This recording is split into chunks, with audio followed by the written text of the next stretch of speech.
रानो चिड़िया नई निवेली बहू बनकर टुन्नू के घर आती है। वो अपने साथ दहेज में कुछ नहीं लाई, बस किताबें और संस्कार लाई थी। अरे ओ टुन्नू, ये तो क्या उठा लाया? मैंने सोचा था किसी रईस खानदान की चिड़िया लाएगा जो सोने के अंडे देगी। ये तो खाली हाथ चली आई। माँ, रानो बहुत पढ़ी लिखी है, ये हमारे घर का नाम रोशन करेगी। नाम रोशन दियों से होता है, किताबों से नहीं। रानो सुन ले, यहाँ महारानी बनकर रहने के सपने मत देखना। अभी जा और पूरे घर की सफाई कर। पड़ोसन गोरी कव्वी दाल पर आकर बैठती है और आग में घी डालने का काम करती है। क्यों बहन, सुना है बहू पढ़ी लिखी आई है, संभल के रहना। आजकल की पढ़ी लिखी बहुएं। दोस्तों, ये रहे हमारी आज की वीडियो के प्यारे सब्सक्राइबर्स और फॉलोअर्स के नाम। आराध्या, रेणु देवी, रू, राजकुमार, वंशो, नौशीन और जो नहीं चुने गए, चिंता मत करो, अगली बार तुम भी बन सकते हो जंगल के सुपरस्टार। दोस्तों, अगर आप भी चाहते हैं मैं आपका नाम अपनी कहानी में लूं, तो देर किस बात की, जल्दी से कमेंट करके अपना नाम हमें भेजें। सबसे पहले सास को ही घर से बाहर निकालती हैं। अरे गोरी, तुम फिक्र मत करो, मैंने इसे पहले दिन ही औकात दिखा दी है। इसके पर कतरने मुझे अच्छे से आते हैं। रानो रसोई में सबके लिए मन लगाकर खीर बना रही है। तभी सास बहाने से उसे बाहर भेजती है। रानो, जा जरा बाहर देख, कोई मेहमान आया है क्या? जैसे ही रानो बाहर जाती है, सास खीर में मुट्ठी भर नमक और लाल मिर्च मिला देती है। अब देखते हैं टुन्नू कैसे इसकी तारीफ करता है। सब खाने बैठते हैं। टुन्नू खीर का पहला निवाला लेता है और जोर से चिल्लाता है, थू थू, रानो, ये क्या बनाया है? ये खीर है या जहर? इसमें इतना नमक और मिर्च। टुन्नू जी, मैंने तो चीनी डाली थी, मुझे समझ नहीं आ रहा ये कैसे हुआ। नाटक मत कर, तू मेरे बेटे को बीमार करना चाहती है ताकि तू घर पर राज कर सके। आज तुझे सजा मिलेगी, तू दिन भर भूखी रहेगी। लल्लू तोता रानो के घर के पास से गुजरता है और रानो को रोते हुए देखता है। ओए माँ, रानो दीदी, तुम काहे को रोता है? तुम्हारा आँख तो एकदम लाल टमाटर जैसा हो गया है। लल्लू भाई, माँ जी मुझसे बहुत नाराज हैं। अरे बाबा, ये सास लोग तो डेंजरस प्राणी होता है। तुम फिक्र मत करो, हम तुम्हारे लिए थोड़ा दाना लेकर आता है, किसी को बोलने का नहीं। रात के समय रानो चांद की रोशनी में अपनी किताबें खोलकर बैठती है। उसे टीचर बनना है, मुझे पढ़ना ही होगा। अगर मैं आत्मनिर्भर बन गई तो शायद माँ जी मेरा सम्मान करे। अच्छा, तो यहाँ पढ़ाई की चोरी हो रही है। कल सुबह से तुझे जंगल के दूसरे कोने से भारी लकड़ियाँ ढोकर लानी होंगी, तब देखते हैं कैसे पढ़ती है। रानो सुबह सुबह भारी लकड़ियाँ अपनी पीठ पर लाद कर ला रही थी। उसकी सांस फूल रही थी और वो पसीने से तरबतर थी। तभी वहाँ से लल्लू तोता गुजरता है। अरे रानो बहन, ये तुम क्या कर रही हो? इतनी भारी लकड़ियाँ? क्या जीजू या माँ जी ने तुम्हारी मदद नहीं की? तुम तो बीमार हो जाओगी। नहीं लल्लू भाई, माँ जी ने कहा है कि घर का सारा ईंधन मुझे ही जुटाना होगा। मेहनत से क्या डरना भाई, बस तुम दुआ करो कि मैं अपनी परीक्षाएं अच्छे से दे पाऊँ। ये तो सरासर अन्याय है। माँ जी को समझना चाहिए कि तुम कोई नौकरानी नहीं, इस घर की बहू हो।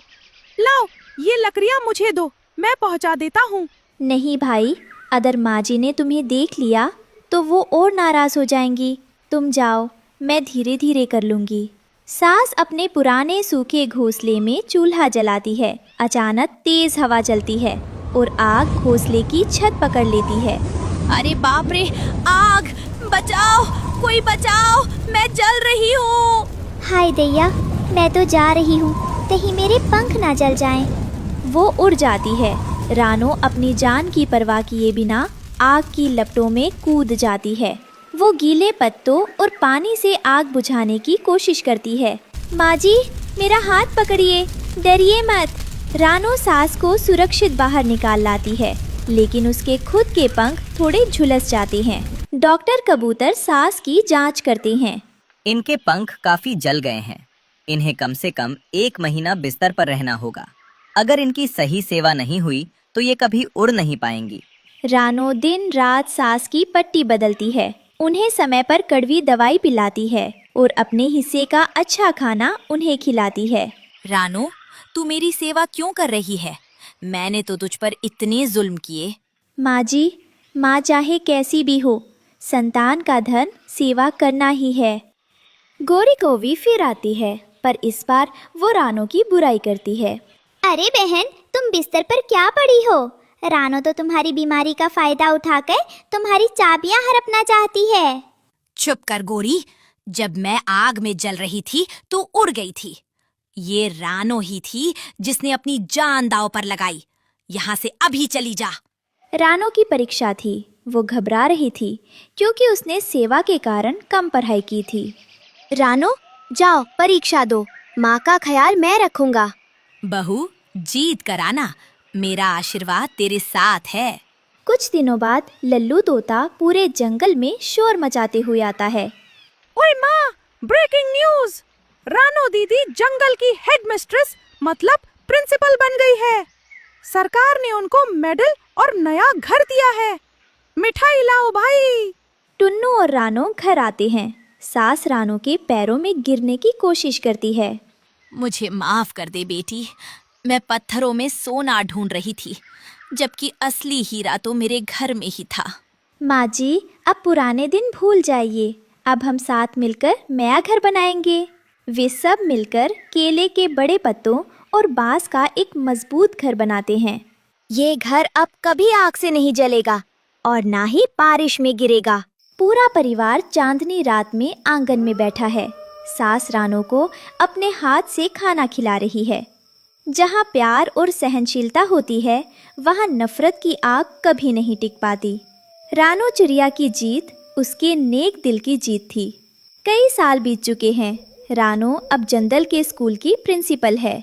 उसका घर अब खुशियों से भरा है। दादी अब बच्चों को कहानियाँ सुनाती हैं। और फिर तुम्हारी मम्मा ने आग से मुझे बचाया था। मम्मा तो सुपर हीरो है। मैं भी बड़ा होकर मम्मा जैसा बहादुर बनूंगा। चलो बच्चों, जल्दी तैयार हो जाओ, स्कूल के लिए देर हो रही है।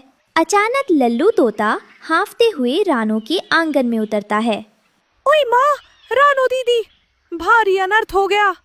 जंगल की सीमा पर डाकू चीलों ने हमला कर दिया है। क्या? भूला चील की हिम्मत कैसे हुई हमारे इलाके में आने की? वो लोग सबका दाना और फल लूट रहा है। वो इधर ही आ रहा है। आसमान में अंधेरा छा जाता है। भूला चील और माही चील अपने साथियों के साथ रानो के घर के ऊपर मंडराने लगते हैं। सुना है इस घर की मालकिन बहुत बड़ी अफसर है। निकालो सारा कीमती सामान और अनाज, वरना ये घर फिर से राख बन जाएगा। और इन नन्हे बच्चों को हम अपने साथ ले जाएंगे, पहाड़ी पर काम करवाने के लिए। रानो अपने बच्चों को अपने पंखों के पीछे छिपा लेती है। दादी हाथ में डंडा लेकर रानो के साथ खड़ी हो जाती हैं। भूला चील, तुम चोरी कर सकते हो, पर हमारी हिम्मत नहीं छीन सकते। ये शरीफ पक्षियों का इलाका है, जहाँ तुम्हारी गुंडागर्दी नहीं चलेगी। एक छोटी सी चिड़िया मुझे रास्ता दिखाएगी, पकड़ो इसे। जब चील नीचे झपटते हैं, गुड़िया और कुकू चुपके से घर के पीछे रखे लाल मिर्च के पाउडर के पैकेट उठा लाते हैं। वही मिर्च जो कभी रानो के अपमान के लिए इस्तेमाल हुई थी। कुकू, जब मैं इशारा करूं तब फेंकना। ठीक है दीदी, आज इन चीलों को नानी याद दिला देंगे। जैसे ही भूला चील रानो को पकड़ने के लिए नीचे आता है, गुड़िया और कुकू जोर से मिर्च का पाउडर उसकी आंखों की तरफ फेंकते हैं। मेरी आंखें! मुझे कुछ दिखाई नहीं दे रहा। ये क्या बदतमीजी है, बचाओ! ओए माँ, अब खाओ तीखा। रानो दीदी की बेटी ने तो तुमको मिर्ची का तड़का लगा दिया।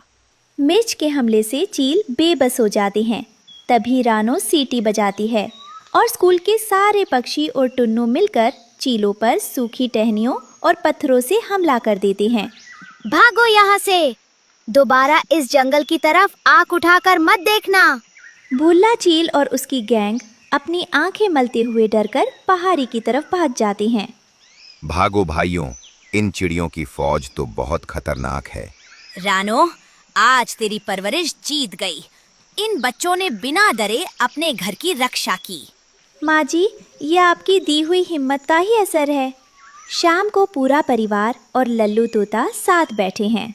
आज तो रानो दीदी के घर में ग्रैंड फीस्ट, मतलब दावत होना चाहिए।